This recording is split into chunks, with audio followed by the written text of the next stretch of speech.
Hi there, Mel here from Synthesis Health Lab, and today I want to show you a really easy way to make a really lovely olive oil lamp. It's really very simple.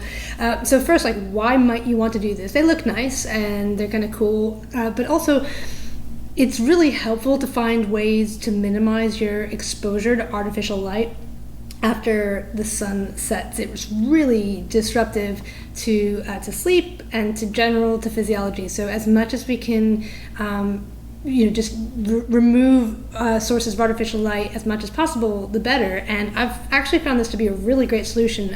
It gives out quite a bit of light, and it's very practical. And so I can even read by it. I can get to where I'm going, and it's just one better thing, one nicer thing. So how do we do this? So the first thing is I bought this is a wick stand and wicks from a company called Layman's, which that might be backwards. As far as I can tell, they're located near Amish country, so they supply a lot of homesteading stuff. So they seem like a really cool company. And so basically, this comes in a pack of 6 wicks and wick stands. So, but and if you are so inclined, you can make one of these yourself. I am not, so I bought the stand. And so basically, what you're going to do, you feed the wick through the little hole.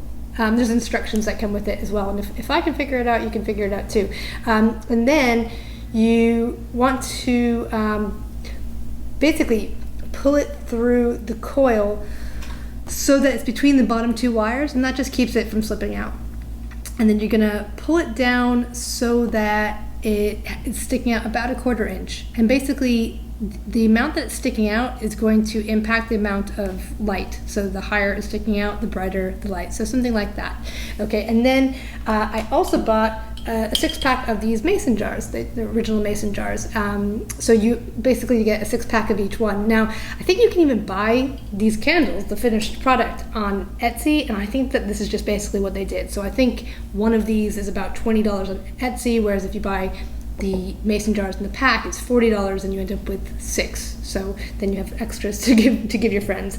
And then, so you basically, once you've fed this through, you take your mason jar and you plop it inside like so, the whole thing, and there you are. And then you're just going to fill it up with regular old olive oil, basically to just below the top of the coil.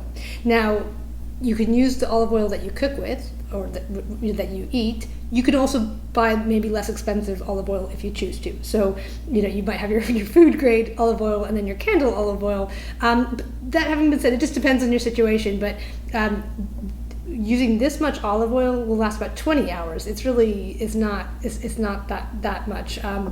But what's really nice about olive oil is that it's very, very clean. It doesn't smoke. It doesn't give off any fumes. And it's non-flammable, so in the unfortunate event that you were to drop your candle, you would not set your house on fire, which is a real bonus. It would just put itself out. So that's what we do here. And then with these, let's see, so I can lift it up now. I was using mine last night, so it's got a little bit of soot on it, so I can just basically pinch off the top a little bit. I've got a paper towel here just to make it easier to light. And then I'm going to I'll just use a lighter. Get that going, and then just plop it in, right? And that's your olive oil candle. What's nice is that it's got a handle, so it's really easy for carrying upstairs. It stays cool on the bottom, so I don't even need a coaster. And obviously it's daytime when I'm filming this, but at nighttime it really does give a lot of light, more than a candle, and less expensive than most candles. So super simple to do, really well worth it. A really practical solution to a somewhat annoying problem, which is to find kind of doable and reasonable ways to reduce your exposure to full spectrum light, or even if it's warm light. Really, ideally, the only light, from a biological perspective, ideally, the only light we'd be using after sunset would be firelight. And so that's been something that I've been aware of for a little while, and then I'm like, well, how am I gonna action that? And this is really working well. So I hope that's helpful, and I'm wishing you well. Looking forward to seeing you in the lab. Take care.